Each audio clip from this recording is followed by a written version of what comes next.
기독교 강력 4권 6장 두 번째 우리 8번 항목 우리 한번 붙어보겠습니다. 8번의 제목은 이렇게 나와 있습니다. 우리 전사님 이 프로젝트 좀 켜야 될 것 같은데요. 예. 8번의 제목은요, 이 사람이 교회의 머리가 될 수 없다 이렇게 나와 있습니다. 이제 사람이 교회의 머리가 될 수가 없죠, 그렇죠? 오늘 아침에도 이제 말씀드린 것처럼 사람이 교회의 머리가 되어지면 우리 에토스의 문제가 발생합니다. 지금 카톨릭은 계속해서 무엇을 강조하고 있냐면 예수님께서 교회의 머리가 되어지시는 것이 아니라 사람이 교회의 머리가 되어지는 것. 한 사람에 의한 통치. 이것을 정당화하고 합리화하기 위해서 어떻게 보면 이 교황의 소유권이죠. 이 교황이 최고다. 그래야지만 밑에 있는 사람들이 말 들어먹고 복종하니까 이것을 위해서 교리를 계속해서 만들어가는 거예요. 그러니까 조직을 만들어가기 위해서 구심점을 세워가기 위해서 교황이 이 수익권을 가지고 있고 모든 교회 대표자이다. 이것을 계속 강조하기 위해서 이 목적으로 교리를 만들어 가는 거죠. 물론 베드로 그러면서 이제 그 첫 번째 교황인 베드로가 첫 번째 교황이기 때문에 베드로가 로마에서 사역했고 로마 교구가 최고의 교구이고 로마 교회의 수장이 모든 교회의 대표가 되어진다. 이렇게 논리를 만들어 가는 거예요. 물론 베드로가 수제자였죠. 성경에 수제자라고 나와 있지는 않지만 어찌됐건 예수님께서 가장 또 많이 동행하시고 동역했던 제자가 바로 베드로가 맞습니다. 그렇다고 해서 베드로가 그 제자들 가운데 으뜸이 되었다고 해가지고 모든 교회를 통치하고 다스릴 권한이 그에게 있는 것은 아니죠. 모든 교회를 통치하고 다스리려면 그만한 뭐가 있어야 돼요? 힘과 능력이 있어야 됩니다. 베드로에게는 그런 힘과 그런 능력이 당연히 존재하지 않았습니다. 그렇기 때문에 베드로가 로마 교구의 또 감독이었고 또 제자들 가운데 또 가장 수제자였다. 그렇기 때문에 우리 로마 교황청이 모든 교회 가운데 가장 위에 있다. 이렇게 이야기하는 것은요. 어떻게 보면 성경에도 나와 있지 아니하고요. 무엇을 위한 거죠? 로마 교회를 높이기 위한 그들의 노력 장치에 불과한 것입니다. 우리가 보면 이 성경에서 오직 교회의 유일한 머리는 누구예요? 예수님이시 예수님이죠. 예수님이 교회의 머리이지 사람이 교회의 머리가 되어질 수가 없습니다. 사람이 교회의 머리가 되어지는 순간 교회는 어때요? 타락하고 무너질 수밖에 없습니다. 9번에 보면 머리이신 그리스도의 지위는 양도할 수 없다. 그러니까 주님께서 내가 머리인데 교회 머리인데 나 대신에 어떻게 보면 주님께서 뭐가 되는 거예요? 이 바지 사장이 되어지는 거고 실질적으로 이 교회를 다스릴 사람을 대리인을 교황으로 세우셨다. 이렇게 하는데 그렇게 하실 이유가 없는 거죠. 예수님께서 머리로서 역할을 못 하실 게 없잖아요. 당연히 교회 머리로서 모든 지체를 다 움직이며 교회를 세워 나가시는 건데 하나님께서 주님께서 그 일을 감당하지 않으시고 한 사람을 세워가지고 그가 교회의 머리가 되어서 모든 교회를 다 다스릴 수 있도록 그렇게 역사하신다. 그러니까 주님께서 모든 교회를 다스릴 수 있는 능력이 있다는 것을 부정하는 겁니다.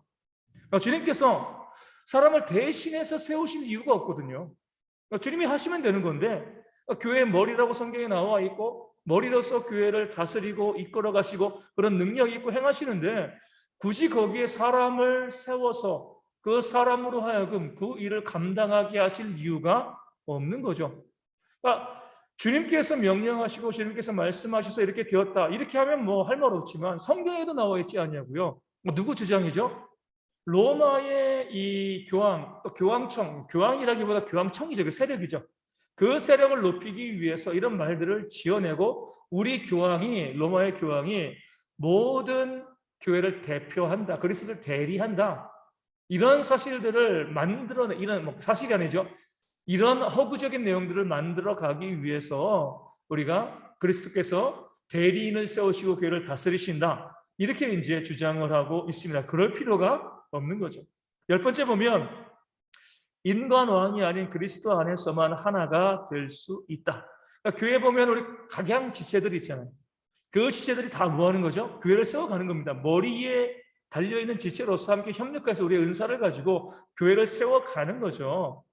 하나님께서 어떤 한 사람에게 그 모든 은사를 주관하고 다스리게 하지 않았습니다. 예수님께서 교회의 머리가 되시니까 교회가 하나 될 수 있는 거예요. 사람이 머리가 되면 어때요? 우리도 이제 뭐 5년마다 대통령을 뽑게 되어지는데 사람을 나라의 지도자로 세우면 나라가 하나 되나요? 안 되잖아요. 그렇죠?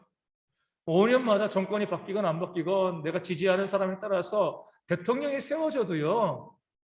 나라가 하나 되어지지 않습니다. 오히려 분열되고 분리되어지는 거죠. 어디나 마찬가지예요. 뭐 지금 뭐 러시아에서 푸틴이 뭐 83%의 지지를 갖고 있다고 하지만 그것도 우리가 신뢰할 만한 정보는 아니고 어찌되었건 푸틴의 밑에 있는 사람들도 다 푸틴을 지지하는 것은 또 아니에요. 아무리 강력한 힘을 가지고 또 능력 있는 그런 사람으로서 어떤 일들을 감당해도요. 사람이 머리로 세워지면 반드시 그 밑에는 뭐가 있어요? 분열이 발생합니다. 나눠질 수밖에 없어요. 로마 교황이 정말 하나님이 세우신 하나의 교회의 머리라고 하면 그 교회는 분리되어지면 안 되죠. 그렇죠? 교황이 있는 한 교회가 분리되어지면 안 돼요. 근데 그리스 정교회, 또 러시아 정교회, 또 우리 개신교회, 교회가 계속해서 분열되고 또 이제 분리되어지고 있고요. 좀 카톨릭 안에도 뭐 우리 도미닉파니, 뭐 이 프란시스파니 그런 파들이 얼마든지 많이 있습니다. 어느 지역이고 또 누구를 따르는 거에 따라 가지고 이런 모습이 있게 되어지면 교회가 그 머리에 있는 이 로마 교황이 교회를 다스릴 만한 힘이 없다는 것을 인정하는 거죠. 그리스도께서 머리 되시니까 교회가 하나 되어지는 거예요. 사람이 머리가 되어지면 그 공동체는 다 분열하고 나뉘어질 수밖에 없습니다. 그래서 우리가 이 로마 교황이 교황청에 있고 그 교회의 머리이다. 그럼 그 안에 뭐가 없어야 돼요? 오류가 없어야죠. 그래서 이제 로마에서 이 주장하는 교황청이 주장하는 것이 교황 무오설이 무오설. 그러니까 교황이 뭐 흠이 없다는 게 아니라 교황이 공식적인 교지, 공식적으로 발표한 것은 오류가 없다. 이런 의미인데 기독교 역사는 무엇을 보여주냐면 이전 교황이 했던 것들 이후의 교황이 다 뒤집는 일들이 얼마나 많이 있습니다. 우리도 보면 우리 정약용의 우리 형제들 보면은요, 다 천주교 믿고요. 무엇 때문에 사형당했어요? 제사 안 드린다고 사형당했습니다. 근데 지금은 천주교에서 어떻게 해요? 괜찮아 제사 드리는 거. 어떻게 보면 그 시대에 순교한 것이 개죽음이죠. 그러면 조상 안 섬기는 것 때문에 우리 하나님만 섬겨야 되고 우리가 제사 안 드려. 200~300년 전엔 그것 때문에 순교당하고 죽었는데 지금은 카톨릭에서 교지가 바뀌어가지고 제사 드리는 건 무슨 문제 있어? 괜찮아. 아무 문제 없어. 그러니까 교황이 주장하는 것들이 끊임없이 바뀌고요. 후대 교황에 의해서 부정되어지고 이런 일들이 발생합니다. 정말 교황이 하나님의 대리인이라고 하면 오류가 없어야죠. 그런 문제에서 정말 깔끔해야 되는데 말도 안 되는 교리를 만들어 놓고요. 또 뒤에 가서 또 바꾸고 또 바꾸고 또 바꾸고 그 자체가 교황이 교회의 머리로서 대리인의 역할을 감당할 수 없다는 것을 우리 가운데 보여집니다. 11번에 보면 베드로에게 수익권이 있었다고 하더라도 로마가 그것을 주장할 수는 없다. 다 양보해서. 베드로에게 수익권이 없습니다. 베드로가 으뜸된다는 그런 구절이 성경 가운데 없어요. 근데 베드로가 만약에 베드로에게 수익권이 있다라고 해도 그것 때문에 로마 교황이 모든 교회의 머리다 이렇게 주장할 수는 없다는 거죠. 어떤 한 사람에게 수익권이 주어졌다는 것, 그 자체도 말이 안 되지만 설사 그렇다고 해서 어떤 한 사람에게 어떤 수익권이 주었다고 해서 그 뒤에 있는 모든 이 후계자들이 모든 교회에 뭐 수익권을 가지고 있는가? 예를 들어서 어떤 교회 목사님이 총회장이 됐어요. 수익권이 주어진 거죠. 뭐 후임 목사님도 그 이후의 목사님들도 계속 그 교회가 모든 교회를 그 교단을 대표해야 될 이유는 없는 거죠. 어떤 특정한 교단, 어떤 교회에서 총회장이 나온 거예요. 다음번 총회에서는 또 다른 교회에서 총회장이 나오고 또 총회장이 나오고 뭐 노회장이 나오고 또 기독교 단체에서도 어때요? 뭐 연합회가 있어도요. 그 연합회에서 뭐 한 교회라든가 이런 단체에서 뭐 의장이 있으면 또 다음에 또 다른 사람이 나오고 이렇게 하는 것이지 어떤 한 교회에서 의장이 나왔다고 그것이 계승되어서 그 교회가 계속 교회의 중심적인 교회로 세워진다는 것은요 상식적으로도 맞지 않습니다. 베드로에게 수익권 가장 높은 권한이 주어진 것도 아니고 만약에 베드로에게 수익권이 주어졌다 할지라도, 그가 베드로가 로마에서 사역했다 할지라도 그것 때문에 자동적으로 로마 교회가 수익권을 가지고 있는 것은 아니죠. 요한계시록을 보면 소아시아 7교회가 나오잖아요. 그 교회는 어떻게 보면 역사와 전통을 가지고 있는 교회지만 지금 존재하지 않습니다. 수익권이라든가 이런 것이 있다라고 하면요, 그 교회들이 계속 있으면서 그 권한을 가지고 교회가 사라지면 안 되는데, 교회가 세워졌다 사라졌다 세워졌다 사라졌다 이것들이 계속 반복되어지는 거거든요. 아무리 뛰어난 인물이 교회 가운데 나왔다 할지라도 그것 때문에 그 교회가 모든 교회의 어머니가 되어진다, 이렇게 이야기할 수는 없는 거죠. 더욱더 중요한 것은 이제 베드로가 로마에서 사역했다는 증거도 불충분합니다. 로마에서 순교를 했다 해도 그것 때문에 베드로가 모든 교회의 이 어머니, 이 위치에 있는 건 아니죠. 다른 많은 사람들도 로마에서 순교를 했거든요. 근데 그것 때문에 그들이 로마에서 순교했다고 해가지고 로마가 모든 교회의 머리 위에 있다, 그들이 수익권을 가지고 있다, 이렇게 이야기할 수는 없는 거죠. 어떻게 보면 우리가 수익권, 우리가 더 제일 높다, 로마보다 어디예요? 예루살렘이죠. 예루살렘과 예수님이 태어난 베들레헴, 역사적인 성경적인 예루살렘 교회가 우리가 더 높지. 예수님께서 여기서 십자가에 달려 죽으셨는데 베드로가 죽은 게 중요해? 예수님께서 예루살렘에서 십자가에 달려 죽으셨으니까, 그리고 부활하고 성취하셨으니까 예루살렘이 더 중요하지, 이렇게 이야기할 수 있는, 이게 맞는 거죠. 로마가 뭐라고 예루살렘을 제쳐놓고 더 이제 베드로가 뭐라고 예수님을 제쳐놓고 더 높은 위치 가운데 올라오고 있는가? 결국은 뭐예요? 로마가 제국의 수도이고 힘이 있는 거잖아요. 그렇죠? 힘이 있으니까 그 힘을 자랑하는 것이지 어떤 성경적인 근거도 정당성도 존재하지 않는 거죠. 우리가 믿음이 있는데 이 믿음 때문에 어떤 장소가 거룩해지지 않습니다. 아무리 뛰어난 목회자가 예를 들어가지고 인천에서 우리 대형교회에서 뛰어난 목회들이 많이 나온다고 할지라도 이 교회 자체가 모든 교회의 어머니가 되어줄 수는 없는 거죠. 그렇죠? 교회에서 사역자가 나왔을 뿐입니다.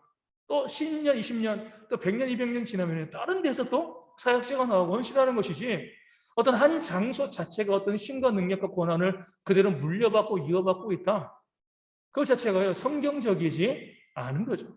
우리 12번에 보면 안디옥의 수익권을 옮겨버렸다는 주장. 그러니까 자꾸 이제 왜 로마 교회가 제일 높냐? 베드로가 여기서 감독이었고 베드로가 여기에서 순교했어. 베드로가 일대 교황이잖아. 성경에 하나도 나와 있지 않은 내용이잖아요. 주장할 때, 그런데 베드로는 로마 예전에 안디옥에서 사역했었는데 안디옥의 감독이었는데, 이렇게 이야기하는 거죠. 안디옥이 수익권이 있는 거 아니야 그럼?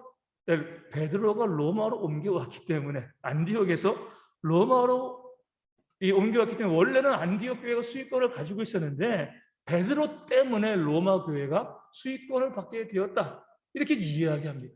그러니까 베드로의 수익권을 자꾸 이야기할 수밖에 없는 게, 그래야지만 로마의 감독으로 헌신하고, 나중에 보면 이것도 확실하지 않거든요. 또 거기에서 죽은 그 베드로이기 때문에 로마 교회가 수익권을 가지고 있다, 이 논리를 만들어내기 위해서 자꾸 이제 이 안디옥에서 수익권이 있다가 베드로가 로마로 왔기 때문에 이 로마 교회가 수익권을 갖고 로마 교황이 최고다, 이렇게 주장을 하는 거죠. 앞서 계속 말씀드리지만 이런 모든 주장들이 다 잘못된 게 사람에게 놓고 나지면 어디 있습니까? 그 자체가 성경적이지 않죠. 누가 어떤 수익권을 가지고 있고 더 높고 더 낮고, 우리 야고보서에 보면 이제 엘리야는 그렇게 위대한 하나님의 일꾼인데 우리와 성정이 같은 사람이다라고 이야기했잖아요. 똑같은 사람이에요. 사람 위에 사람 없고요, 사람 아래 사람 없는 것이 성경의 원리입니다. 주님께서는 지극히 작은 자 하나에게 한 것이 곧 나에게 한 것이다, 이렇게 말씀하셨는데, 내가 더 높아, 내가 최고야. 그러니까 사람을 자꾸 높이고 우상으로 만들어 가려는 것, 그래서 지금의 교황 제도를 만든 것이요, 이 카톨릭의 오류고요, 그들의 악함이 되어주는 겁니다. 사람을 자꾸 하나님의 위치만큼 올리는 거죠. 13번에 보면 다른 총감독들의 서열, 그러니까 로마가 이제 1위라고 이야기하면 2위는 어디가 돼야 돼요? 당연히 안디옥이지 않겠느냐? 베드로가 로마의 주장으로 따지면 안디옥에 있다가 수익권이 안디옥에 있다가 베드로가 로마로 옮기면서 로마의 수익권이 있었으니까 그 전에 원래 수익권이 있었던 그 안디옥이 한 2위 정도는 해야 되지 않겠는가? 2위가 안 되는 거예요. 알렉산드리아가 안디옥보다 더 우선권, 그 총감독이 더 높임을 받았습니다. 뭐예요? 도시의 크기예요, 도시의 크기. 얼마나 도시가 크냐. 요한과 야고보가 이 헌신했던 에베소와 예루살렘은요, 총감독의 설교는 가장 거의 낮은 측면에 있는 거예요. 예루살렘이, 에베소가 얼마나 이 복음에서 헌신적인 그런 이 교회예요. 그런데도 도시의 규모가 작으니까, 예루살렘은 큰 도시가 아니잖아요. 작은 도시잖아요. 그러니까 거의 맨 최하위에, 가장 이 서열 가운데 가장 낮게 있는 거죠. 그러니까 서열을 만든다는 것 자체가 비성경적이잖아요. 왜 로마가 제일 위에 있고 예루살렘이 가장 아래에 있는가? 예루살렘이 얼마나 하나님의 은혜 가운데 예수님께서 십자가에 달려 죽으시고 부활하시고 승천하신 모든 기독교 역사, 또 초대 예루살렘 교회가 세워짐을 성령의 역사가 있는 교회의 시작이잖아요, 어떻게 보면. 그런데 왜 예루살렘이 제일 밑이야? 왜 로마 교회가 더 높아? 답은 하나죠. 로마가 크니까, 도시가. 돈이 많으니까. 이 이유 외에는요, 그 어떤 것도 없어요. 우리가 계속 도시가 크고 우리 가운데 돈도 많고 그러니까 로마 교회가 수익권, 우리가 힘이 있잖아, 이렇게 차라리 이야기하면 좋은데, 그것을 감추기 위해서 베드로를 자꾸 들먹이고요, 베드로를 끌어오고, 베드로가 여기서 사역하고 헌신했으니까 로마 교회가 모든 교회의 어머니야, 이렇게 주장하는 거죠. 요즘도 보면 어때요? 한국 교회에서 어떤 교회가 수익권이 있다라고 이야기해요? 그렇죠. 큰 교인이 많아도요, 서울과 부산은 달라요. 같은 10,000명이라도 서울 10,000명과 부산 10,000명은 달라요. 서울이 힘이 더 셉니다. 서울에서 같은 10,000명이라도요, 영등포 10,000명이랑 강남 10,000명은 또 달라요. 강남이 영순입니다, 영순이. 최고예요. 어떤 교회가 얼마나 정통성을 가지고 있는가, 얼마나 성경적인가 중요한 게 아니에요. 가장 핵심적인 지역에 얼마나 많은 성도들을 끌어모았는가, 그것을 가지고 수익권을 이야기하는 거죠. 예전에 제가 이제 청신대에서 이제 공부를 할 때 교수님들이 이제 한탄하면서 말씀을 하시는 거예요. 청신대학교 있잖아요. 그러니까 교단 신학교입니다. 교단 신학교는요, 교단의 신학을 이끌어 가는 거예요. 근데 교수님들이 이렇게 이야기하는 거예요. 우리 교단의 신학은 이 청신대학교 대학원에 있지 않다. 어디 있냐? 사랑의 교회에 있다는 거예요. 사랑의 교회가 청의 신학과 다른 것을 해도 그걸 따라가지. 아무도 제어할 수도 없고요. 사랑의 교회가 가는 게 그 교단의 신학 교수는 아무리 잘못된 거라고 이야기해도 소용이 없다는 거예요. 사람들은 그 사랑의 교회가 이 교단의 대표적인 교회이고, 그 교회가 하는 것은 무조건 오라. 오늘 아침에 에토스랑 똑같은 거예요. 그런 식으로 되기 때문에 신학교 교수님들이 약간 자괴감을 갖고 있는 겁니다. 저거는 우리 신학적으로 봤을 때 잘못된 건데, 문제가 있는 건데, 아무도 귀담아 듣지 않아요. 그 교회가 수익권이 있다고 생각하니까 무엇을 하든지 거기에 맞춰 가고, 그것이 옳다라고 주장합니다. 가톨릭이 똑같은 거죠. 아무리 시골에 있는 작은 교회라 할지라도요, 그 교회가 바르게 진리 가운데 서 있으면은요, 그 교회는 하나님께서 기뻐하시는 교회인 거죠. 교회가 작다고 해가지고요, 비질리고, 크다고 질리고, 이렇게 바라보는 것 자체가 세속적인 개념인데, 교회 가운데 보는 세속적인 개념, 오늘 아침 말씀드린 것처럼 우리가 늘 바라볼 것은요, 이것이 옳은가 옳지 않은가, 이것을 따지는 것이지, 얼마나 규모가 큰가. 큰 교회가 하는 것은 무조건 선한 거야. 작은 교회가 하는 것은 다 잘못된 거야. 똑같은 설교 말씀을 해도요, 큰 교회 목사님 말씀을 증거하면 다 은혜 받았다라고 이야기해요. 작은 교회 목사님 말씀을 증거하면요, 은혜를 못 받아요. 오늘 아침의 말씀처럼 이미 멸시하는 마음이 있는 거예요. 그러니까 말씀을 선포하는 말씀을 안 들어요. 큰 교회 목사님 말씀하시면 뭔가 특별한 것이 있는 것 같아요. 집중해서 듣는 거죠.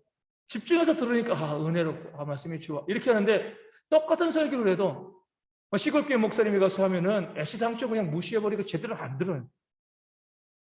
목사님 말씀을 증거해도 목사님 말씀이 별 볼 일 없네. 이런 이야기들이 나올 수밖에 없는 거죠. 그래서 우리가 항상 보게 되었을 때 우리가 판단하고 우리가 결정하는 것이 정말 진리고 옳은 것인가, 우리 로고스로 판단하고, 이게 중요한 거예요. 그렇지 아니하면 가톨릭이 주장하는 것처럼 에토스입니다. 무조건 에토스예요. 큰 교회, 교황, 능력 있는 목사님, 큰 교회 목사님, 무조건 옳은 게 되어져 버리는 거죠. 여기에서 우리가 벗어나는 게 진리를 지키는 겁니다. 그래서 우리 칼빈은요, 14번에 베드로의 로마 체류 자체를 좀 의심합니다. 과연 그가 로마의 감독이었는가? 왜냐하면 예수님의 십자가 죽음과 부활, 그리고 베드로의 죽음 사이 한 37년 정도의 시간이 있는데, 이 갈라디아서를 보면 베드로는 예루살렘에서 20년 정도 사역을 하고 나머지 17년이 안디옥과 로마거든요. 그 중에서 로마에 머물렀던 시간은 아주 짧은 시간이 아니겠는가? 이렇게 이제 이 칼빈은 주장합니다. 왜냐면은요, 이 로마서에 보면은 맨 뒤 16장에 보면은요, 막 사람들 이야기, 그러니까 사도 바울이 로마에 보내는 편지잖아요, 그렇죠? 로마 교회에 보내는 편지입니다. 그러면은 누구에게 먼저 인사를 해야 돼요? 만약에 베드로가 로마 교회의 감독이었으면 베드로에게 먼저 인사를 해야죠. 베드로가 문제 있는 사람도 아니고 사도 바울이 동역자인데 왜 인사를 안 합니까? 베드로의 이름이 빠져 있어요. 우리도 그러지만 우리 이제 이 노예 하면은 항상 어떻게 이제 노예 끝나고 이제 서기 목사님이 광고하십니다.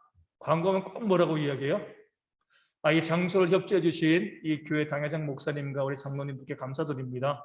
인사할 때 항상 그거 먼저 그 교회에서 이제 이 노예나 총회를 하니까 목사님과 당회 또 이 감사 인사를 해요. 당연한 거죠, 그 부분들. 사도 바울이 로마 교회에 편지를 보내는데 베드로가 로마 교회 감독이었으면 당연히요, 먼저 안부하고 인사하고요. 이게 당연한 거죠. 바울이 베드로와 경쟁하는 거 아니잖아요. 일부러 무시하고 그런 거 아닙니다. 서로 존중하고 서로 협력하는 그런 관계이기 때문에, 만약에 바울이 로마 교회의 감독이었다면 왜 로마서에서 이제 베드로가 감독이었으면 왜 바울은 베드로의 이름을 기록하지 않는, 다른 사람, 우리가 알지 못하는 그 사람 이름까지 다 기록하면서 근거가 없다는 거죠. 15번에 보면 빈약하고 막연한 증거에 보면 사도 바울이 로마의 감옥에서 로마의 감옥에서 사도 바울이 이제 로마서가 아니라 로마의 감옥에서 편지를 썼을 때도 그때도 베드로에 대한 언급이 없어요. 사도행전을 기록한 누가도 어때요? 베드로를 언급하지 않습니다. 베드로는요, 우리 주님께서 말씀하신 것처럼 누구를 위한 사도였어요?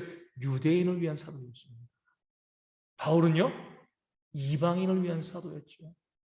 그렇게 되어지면 차라리 베드로가 아니라 바울이 로마 교회 수장이었다, 이렇게 주장하는 것이, 이방인의 사도였으니까 로마 교회 감독은 안 했어도 이방인 전체의 사도였기 때문에 사도 바울이 일대 교황이다 이렇게 이야기해도 되는데, 베드로를 내세우다 보니까 이 반석위에 내 교회를 세우겠다, 내가 매면 매이고 풀면 풀리리라. 베드로가 이런 능력이 있어. 그런 베드로가 로마의 감독이어야 돼. 근거는 없는데 그런 베드로를 로마에 끌어들이기 위해서 마음대로 이야기를 하고 주장을 만들어 내는 거죠. 이런 자체가 성경을 왜곡하는 모습이 되어집니다. 16번에 보면 로마 교회가 가장 교회 초기에 가졌던 중요성이 있긴 있습니다. 로마 교회는요, 사도교구로 불렸어요. 베드로의 전도로 로마 교회가 세워졌다는 생각도 있지만 그것이 아니라 할지라도 초대 교회사에서 로마 교회에 대한 존경심이 있었습니다. 많은 일들을 감당했기 때문에 그래요. 두 번째로 보면 로마 교회는요, 제국의 수도에 있는 교회였잖아요. 시간이 지나면서 황제를 비롯한 많은 고관들이 로마 교구 가운데, 교회 가운데 나왔습니다. 뛰어난 학자들도 다 로마로, 대도시니까, 최고의 도시니까 다 로마로 몰려들었어요. 그러니까 이제 지도적인 위치를 로마 교회가 점할 수밖에 없는 거예요. 세 번째로 보면 로마 교회는 다른 교회들보다 좀 평안했습니다. 다툼과 싸움 같은 것들이 별로 많습니다. 히랍의 이 동방 정교회들, 또 아프리카의 교회들은요, 기독교 논쟁들이 많아요. 로마 교회는 어때요? 별로 그냥 다투고 싸우는 것이 없었어요. 그러니까 받은 교리를, 보수적인 교회죠. 이 교리를 그냥 받고요, 순종하는 걸 잘하는 교회가 바로 로마 교회였어요. 그러니까 다른 교구에서 막 이 교리를 가지고 다투고 싸우다가 진 사람들이 다 로마로 많이 몰려들었어요. 많은 사람들이 또 인재들이 몰려든 거죠. 그러면서 로마 교구를 든든하게 세워 나간 거죠. 그러니까 마치 모든 교구들의 뭐예요? 중재자인 것처럼. 우리가 여기서 우리 예루살렘에서 싸웠는데, 안디옥에서 싸웠는데, 우리가 여기서 여기 싸웠는데 로마 교회에서 다 호소하는, 로마 교회에서 호소하는 겁니다. 이런 문제에 대해서 해결해 달라.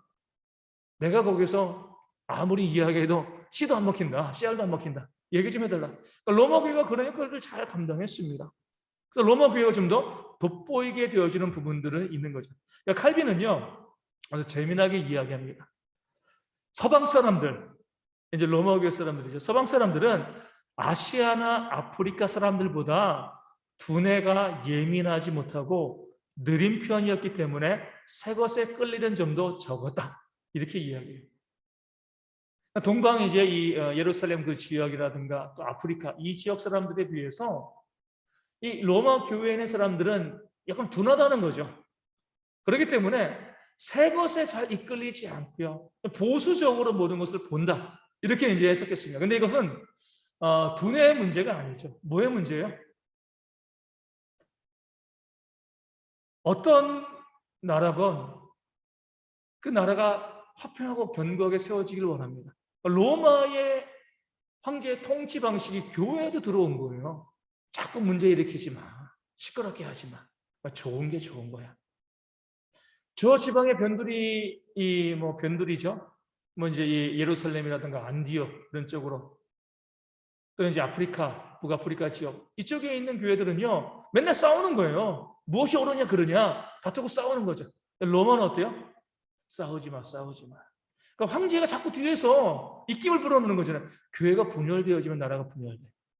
어찌되었건 타협하고 봉합해서 둥글게 만들어내. 이런 것들이 있으니까요. 로마 교회는 평온했습니다. 주변은 되게 시끄러운 거죠. 그러다 보니까 지도적인 위치를 점하게 되어지는 거예요. 요즘 우리 카톨릭과 우리 개신교도 그러잖아요. 개신교는 맨날 싸워요. 카톨릭은요? 별 큰 문제 없습니다. 사람들이 개신교는 왜 이렇게 시끄러워? 카톨릭은 저렇게 조용한데.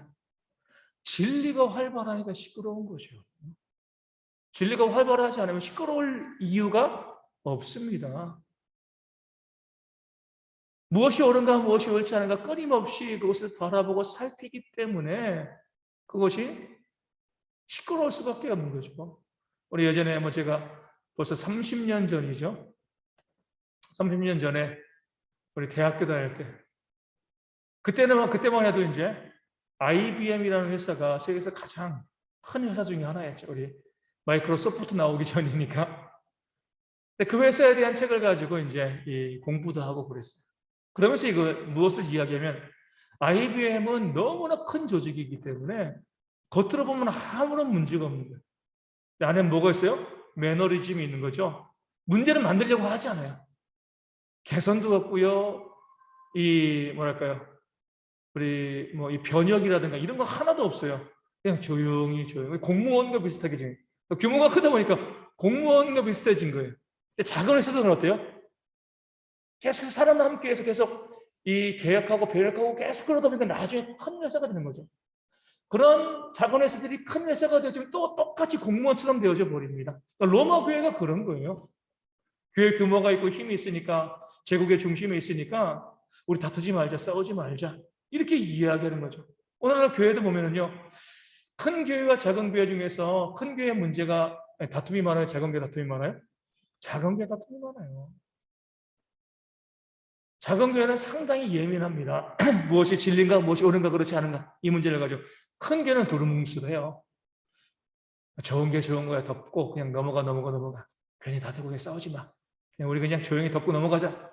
문제가 없어 보이는 거죠. 예전에 제가 이제 서울에 있는 교회에서 이제 부목사 할 때 어떤 교회에서 이제 이 목사님이랑 같이 이야기를 하는데 이렇게 말씀하시면 거기 부목사 사역하는 교회는 장로님이 몇 분이야? 15분 정도 되시는데요. 그 목사님이 힘들 것 같아. 그러면 우리는 장로님이 6명인데 맨날 그렇게 말도 많고 다투고 싸우고 이렇게 힘든데 6명도 이렇게 힘든데 15명이면 정말 힘들겠다. 담임 목사님 힘드시겠다.